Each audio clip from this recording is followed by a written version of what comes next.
So hi friends, welcome back to our channel. ఈరోజు ఈ వీడియోలో మనం ఏదైతే రీసెంట్గా బంగ్లాదేశ్ క్రైసిస్ ఏదైతే ఉందో, బంగ్లాదేశ్లో రాజకీయ సంక్షోభం లేకపోతే బంగ్లాదేశ్ అల్లర్లనే మనం పేర్కొనవచ్చు. సో బంగ్లాదేశ్ అల్లర్లు అసలు ఏంటి కథ, అసలు ఈ అల్లర్ల లేకపోతే రాజకీయ స్వలాభం కోసమా ఈ అల్లర్లు ఏంటని ఈ వీడియోలో తెలుసుకుందాం. సో బంగ్లాదేశ్ కోసం తెలుసుకునే ముందు మనము ఏదైతే పరిపాలన కోసం తెలుసుకోవాలి. అడ్మినిస్ట్రేషన్ అడ్మినిస్ట్రేషన్ అంటే ఏంటి, ఆర్ డెమోక్రసీ అంటే ఏంటి? బంగ్లాదేశ్ అనే దేశం డెమోక్రసీ కంట్రీ. బంగ్లాదేశ్లో డెమోక్రసీ ఉందా? దానికోసం తెలియాలంటే ఇండియాని మనం తెలుసుకోవాలి. ఏంటి బ్రదర్ బంగ్లాదేశ్ అని చెప్పి ఇండియా కోసము చెప్తా అంటున్నారు మీరు అనవచ్చు. ఎందుకంటే ఏదైతే ప్రపంచ దేశాలు ఏవైతే ఉన్నాయో, ఎక్కడైనా ఆధిపత్యం ఒక దేశం కోసం లేదా పదవి కోసం మాత్రమే రాజ్యాలు విడగొట్టబడతాయి, రాజ్యాలు పాలించబడతాయి. రాజ్యాలంటే ఇప్పుడున్న కంట్రీస్ అని అర్థం. సో ఒక దేశం ఏదైనా విడిపోవాలన్నా, ఒక దేశం కొత్త దేశంగా ఏర్పడాలన్నా, లేకపోతే రెండు దేశాలు కలిసిపోవాలన్నా అది రాజకీయ లబ్ధైనా అయి ఉండాలి, లేకపోతే పౌరుల స్వలాభం కోసమైనా అయి ఉండాలి. సో అధికారం కోసం మాత్రమే కరెంట్ ఉన్న కంట్రీస్ ఏవైతే నాయకులు ఉన్నారో వాటి కోసమే పాలసీలు, వాటి కోసమే ఎలక్షన్లో క్యాంపెయిన్లు నిర్వహిస్తున్నారు. సో ఏంటి Bangladesh crisis? So Bangladesh crisis తెలుసుకునే ముందు ఏదైతే ఆది మానవుడిగా పుట్టకముందు మానవుడు కోతి నుంచి వచ్చాడని చెప్తారు.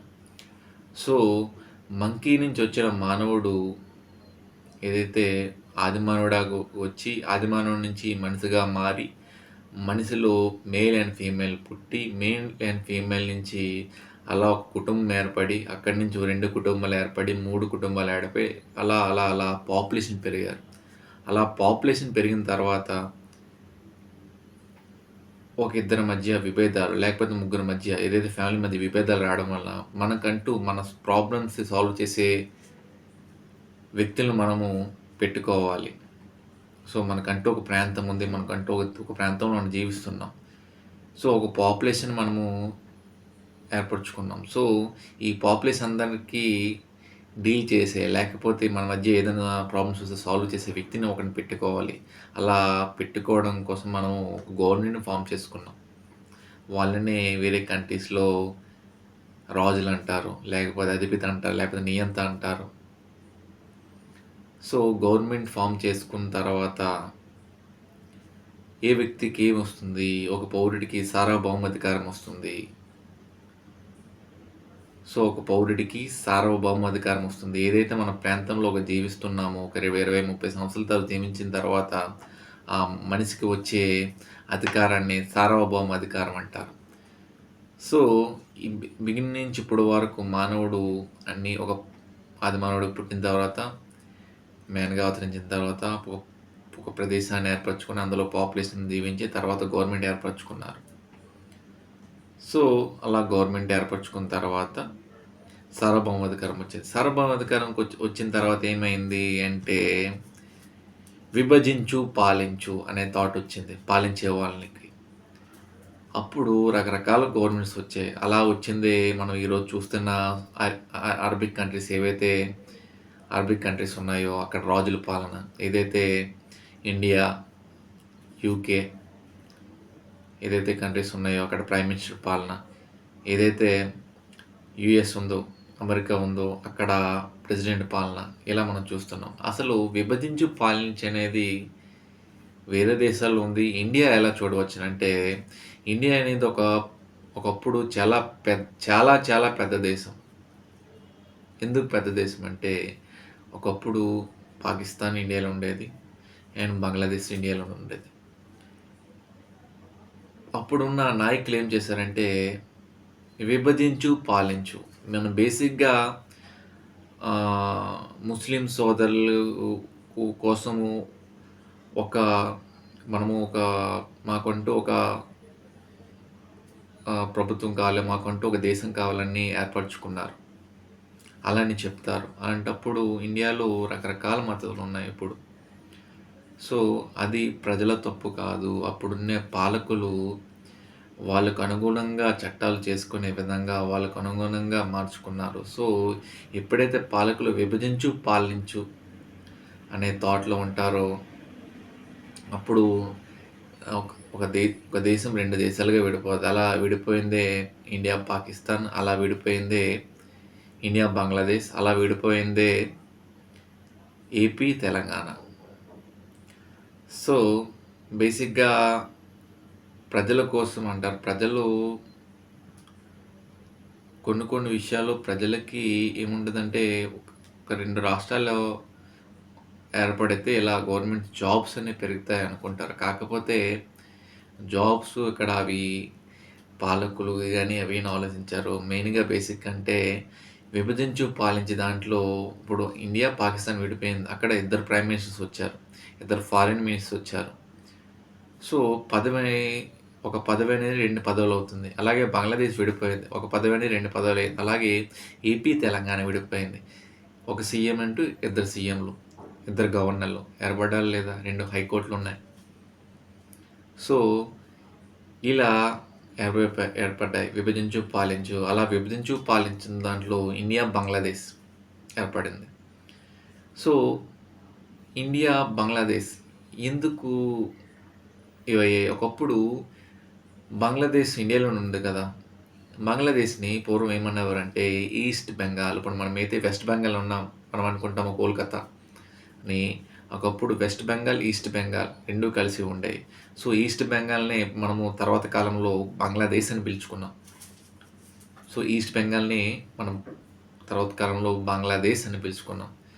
సో, ఏదైతే 1971లో ఏదైతే వార్ జరిగిందో, ఆ వార్‌లో అప్పుడు ఉన్నటువంటి కాంగ్రెస్ ప్రభుత్వం నిర్ణయించి బంగ్లాదేశ్‌కి స్వతంత్రం ప్రకటించింది. సో, ప్రతి దేశానికి జాతిపిత ఉంటారు. మనకి జాతిపిత గాంధీజీ అంటారు. సో, బంగ్లాదేశ్‌కి వాళ్ళ యొక్క హక్కుల కోసం లేకపోతే వాళ్ళ యొక్క స్వతంత్ర పోరాట యోధుడు ఎవరంటే ముజీబ్ ఔర్ రెహమాన్. ముజీబ్ ఔర్ రెహమాన్. ఏదైతే గ్రూప్ 2 ప్రిపేర్ అవుతున్నారో, గ్రూప్ 1 ప్రిపేర్ అవుతున్నారో ఇంటర్నేషనల్ రిలేషన్స్‌లో చాలా వెరీ వెరీ ఇంపార్టెంట్.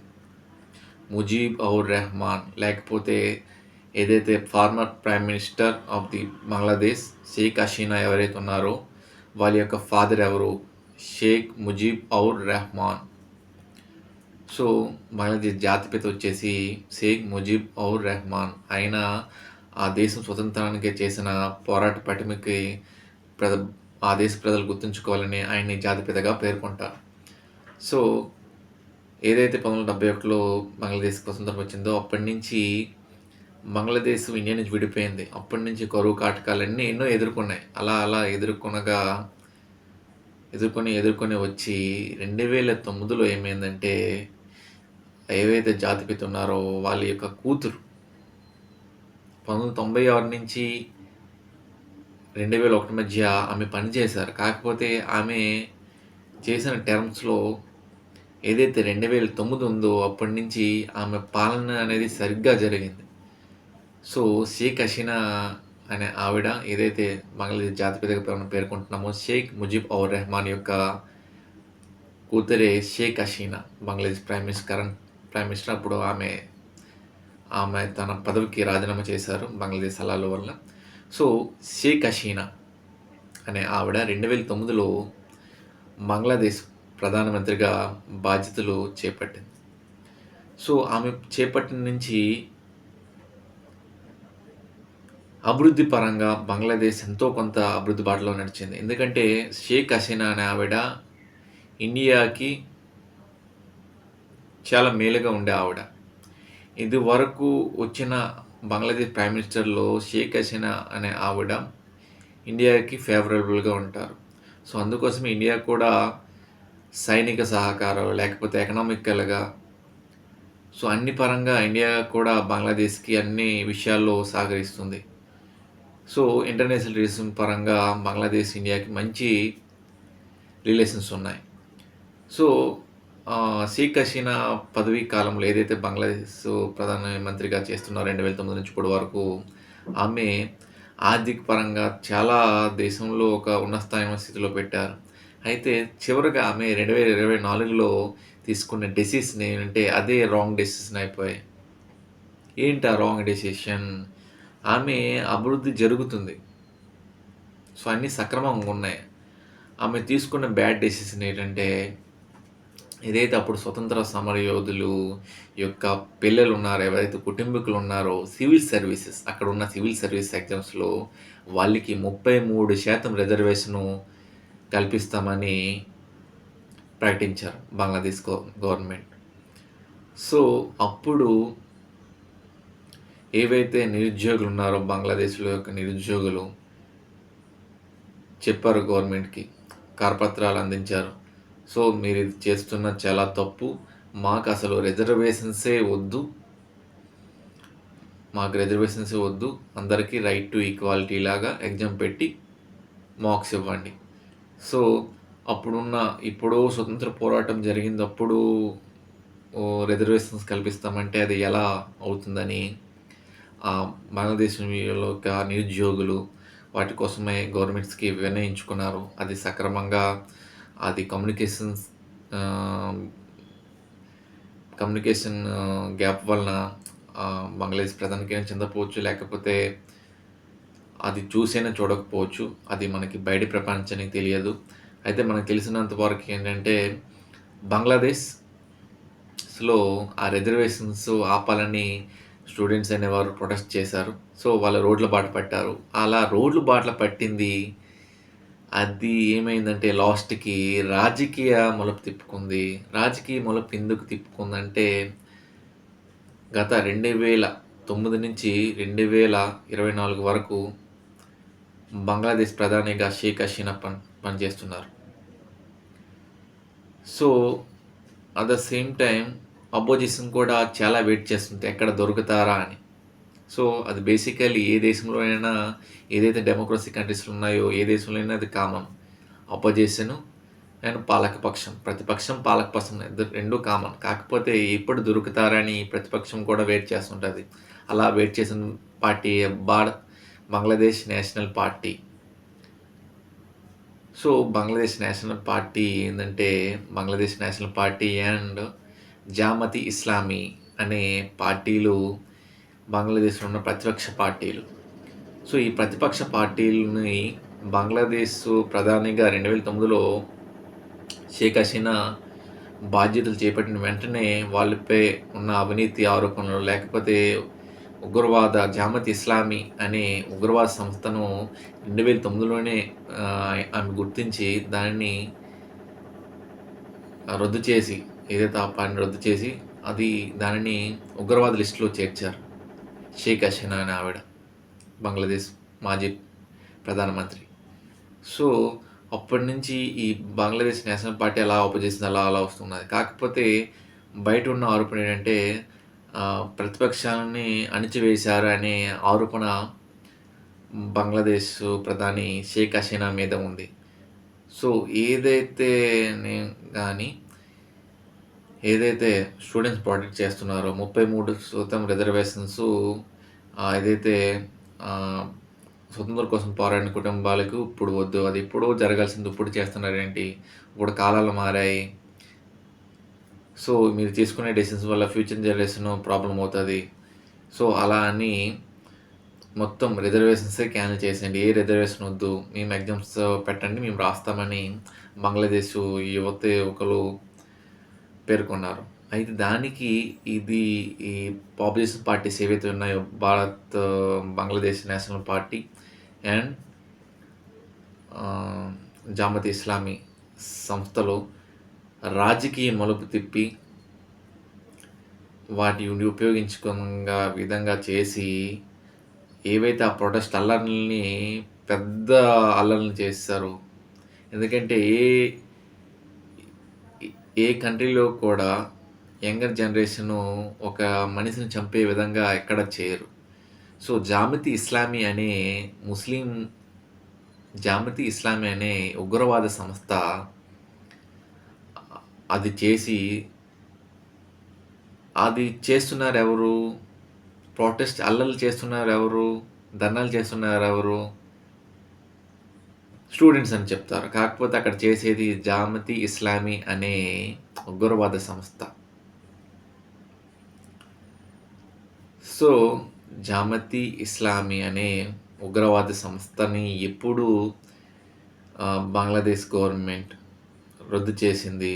బ్లాక్ లిస్ట్‌లో పెట్టింది అనే మీకు బిట్ రావచ్చు. Group 2 or group 1. సో, ఇది వెరీ, వెరీ ఇంపార్టెంట్. సో, ఇలా ఇప్పుడు జరుగుతుంది. సో, ఎందుకు ప్రెజర్ పడుతుందంటే, ఏదైతే బంగ్లాదేశ్ ఆపోజిషన్ పార్టీలు ఏవైతే ఉన్నాయో, మరియు జామిత్ ఇస్లామీ అనే పార్టీలు అవి పాకిస్తాన్‌కి, చైనాకి ఫేవర్‌గా ఉన్న పార్టీలు. సో, ఈ వీటి వలన మనకి బోర్డర్ పరంగా సైనిక వాళ్ళు పెట్టవచ్చును. సో, మనకి ప్రెజరు దాని వలన అవ్వచ్చును. సో, ఆ పార్టీలు మళ్ళీ అధికారంలోకొస్తే చైనాతోని, పాకిస్తాన్‌తో లింకప్ అయ్యి భారత్‌పై ఏదైనా చర్యలు తీసుకోవచ్చును. అంటే ఏదైనా దాడులు చేయవచ్చును. అందుకోసమే భారత్ అనేది దాని పైన ఫోకస్ పెట్టుంది భారతదేశ ప్రభుత్వం. సో, ఓన్లీ మనము బంగ్లాదేశ్ పొలిటికల్ క్రైసిస్ అనలేము. ఎక్కడైనా ఆ అధికారం కోసమే ఒక దేశం దేవాలయాలు తీయవచ్చు. అది అధికారం కోసమే ఒక దేశము అల్లర్లు జరగవచ్చును. మనకి తీసుకుంటే భారతదేశం చుట్టూ ఉన్న అన్ని దేశాలు అలానే జరిగాయి. బర్మాలో ఆమె ఒక స్త్రీనే. ఆమెని గద్దెదించి మిలిటరీ అధికారం చేపట్టింది బర్మాలో. ఏదైతే మనం పూర్వం బర్మా అనుకుంటున్నాం, ఇప్పుడు మయన్మార్. అలాగే శ్రీలంకలో ఏం జరిగిందంటే, కుటుంబీకులు అలా పాలనొచ్చి ప్రజలకి ఫ్రీ అని ఇచ్చేసి దివాలా చేసింది శ్రీలంక దేశం. శ్రీలంక మెయిన్‌గా శ్రీలంక యొక్క మెయిన్ ఆదాయం ఏంటంటే టూరిస్టే. సో, ఇక ఇజ్రాయెలు అండ్ పాలస్తీనా వార్ ఏంటి?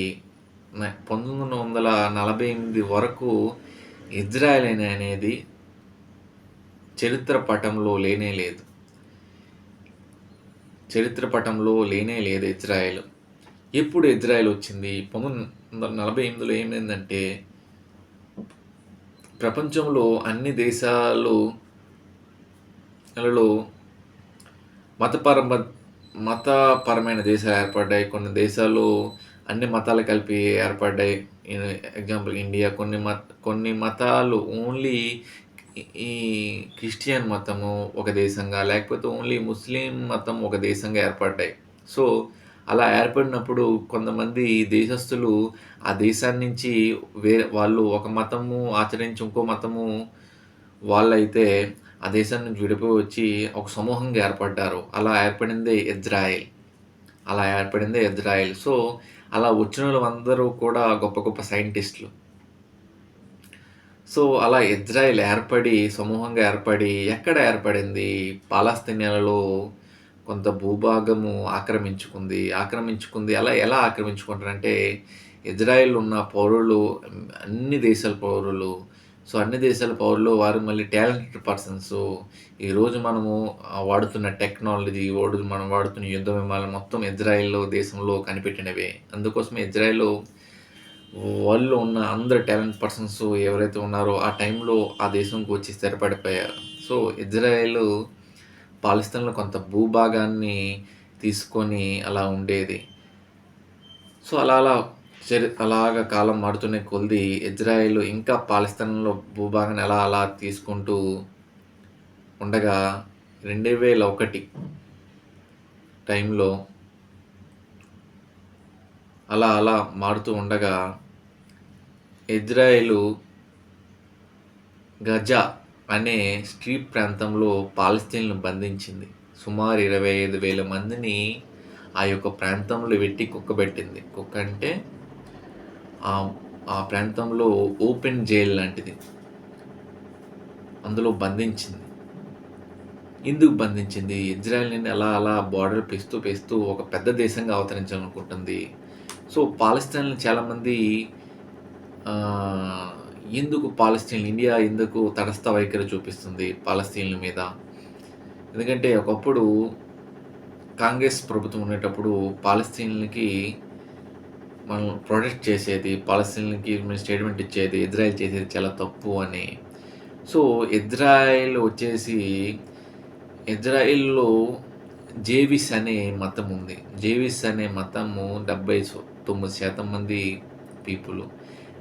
పాలస్తీనా అనేది ముస్లిమ్స్ ఎక్కువుంటారు. అసలు పాలస్తీన్ల మీద ఎందుకు ప్రపంచ దేశాలు తటస్థ వైఖరంగా ఉంటున్నాయి అంటే మెయిన్ కారణము ఏదైతే పాలస్తీన్‌లో ఒక పౌరులు వాళ్ళ యొక్క హక్కులు, వాళ్ళ యొక్క దేశం కోసం పోరాడుతున్నారో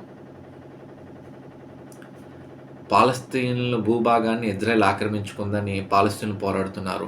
అలా ఓన్లీ పాలస్తీన్లు పోరాడితే పర్లేదు. అక్కడ ఆ పాలస్తీన్లకి రాజకీయ మలుపు తిప్పి ఉగ్రవాద సంస్థ వాళ్ళ కోసం పోరాడుతుందని బయట ప్రపంచం యొక్క నివేదిక. సో, హమాస్ అనే ఉగ్రవాదులు పాలస్తీన్ల తరపున పోరాడుతున్నారు అని బయట దేశం యొక్క నివేదిక. దీనివల్ల ఎవరు చనిపోతున్నారు? పాలస్తీన్‌లో ఒక సాధారణ ప్రజలు చనిపోతున్నారు. ఇటు నుంచి పాలస్తీన్లు, ఇటు నుంచి ఇజ్రాయెల్. ఇద్దరి గొడవ వలన ఇజ్రాయెల్‌లో ప్రజలు చనిపోతున్నారు. అండ్ పాలస్తీన్‌లో ప్రజలు చనిపోతున్నారు. సో, ఇజ్రాయెల్, పాలస్తీన్ వారు అలా. సో, ఇండియాకి ఇప్పుడు బంగ్లాదేశ్ క్రైసిస్ అవ్వడం వలన ఇండియాకొచ్చే లాస్ ఏంటి? సో, ఏదైతే బంగ్లాదేశ్‌లో అపోజిషన్ పార్టీస్ ఉన్నాయో బ Bangladesh nationalist party and Jamaat Islami party. అందులో జామత్ ఇస్లామీ పార్టీ అనేది ఈ ఉగ్రవాద సంస్థ అని షేక్ హసీనా ప్రకటించారు. సో, బ్లాక్ లిస్ట్‌లో పెట్టారు. సో, ఇప్పుడు వాళ్ళు పాకిస్తాన్‌కి, చైనాకి చాలా ఫేవర్‌గా ఉంటారు. అలా ఫేవర్‌గా ఉండడం వల్ల అది ఇండియాకి చాలా లాస్. సో, ఇప్పుడు వరకు షేక్ హసీనా ఆవిడ ఇండియాకి చాలా ఫేవర్‌గా పనిచేసిన ప్రధానమంత్రి. ఇప్పటి వరకు బంగ్లాదేశ్ ప్రధానమంత్రి ఎంతో మారారు. కాకపోతే షేక్ హసీనా అనే ఆవిడ ఇండియాకి ఫేవర్‌గా ఉన్న ఆవిడ. సో, అందుకోసమే ఆమె రాజీనామా చేసి వెంటనే ఇండియాకి వచ్చేసారు. సో, దీనివల్ల అప్పుడు బంగ్లాదేశ్‌లో ఉన్న ఇండియన్స్‌కి ఏదైనా ప్రాబ్లమా? ఇండియన్స్‌కి ఎలాంటి ప్రాబ్లమ్ ఉండదు. ఎందుకంటే లాస్ట్ టైమ్ సీఏఏ, సీఆర్‌డీఏ చట్టాలు తెచ్చారు ఇండియాలో. వాటి యొక్క మెయిన్ థీమ్ ఏంటంటే ఏదైతే వేరే వేరే దేశాల్లో ఇండియన్స్ ఉన్నారో, హిందువులున్నారో అని వాళ్ళు అందరూ ఇండియాకి వాళ్ళకి వస్తే మేము పౌరసత్వం ఇస్తాము. ఆళ్ళకు ఆధార్ కార్డ్ ఇస్తామని ఇండియా యొక్క నూతన చట్టాలు సీఏఏ, సీఆర్‌డీఏ చట్టాలు చెప్తున్నాయి. సో, సీఆర్‌డీఏ, సీఏఏ చట్టాల మీద ఎందుకు వ్యతిరేకత ఉందంటే, అది ఓన్లీ హిందువులకే అని చెప్పడం అనేది మిగతా ఉన్న క్రిస్టియన్ సోదరులు, ముస్లిం సోదరులకి అది సెట్ అవ్వట్లేదు. సో, ఇండియాలో మొత్తం అందరూ వేరే వేరే కంట్రీలో నుండి స్థిరపడ్డారు కదా! ఓన్లీ హిందువులకే ఎందుకు? వేరే వేరే మరి ముస్లింలకు ఉండాలి కదా! క్రిస్టియన్‌లకు ఉండాలి కదా! అని వాదన. సో, అందుకోసమే సీఆర్‌డీఏ, సీఏఏ చట్టాల మీద అలా ఫోకస్ ఉంది. సో, బంగ్లాదేశ్ క్రైసిస్ అనేది ఎలా అండి? సో, ఈ క్లాస్‌లో మనం పాలస్తీనా పాలస్తీనా, ఇజ్రాయెల్ నేర్చుకున్నాం. Sri Lanka crisis and Bangladesh crisis mainly నేర్చుకున్నాం. సో, బంగ్లాదేశ్ జాతిపిత వచ్చేసి షేక్ ముజీబ్ ఔర్ రెహమాన్. ఆమె యొక్క కూతురే Sheikh Hasina 2024. So, done it. మళ్ళొక క్లాస్‌లో మళ్ళొక టాపిక్‌తో మీ ముందుకొస్తాను. జై హింద్.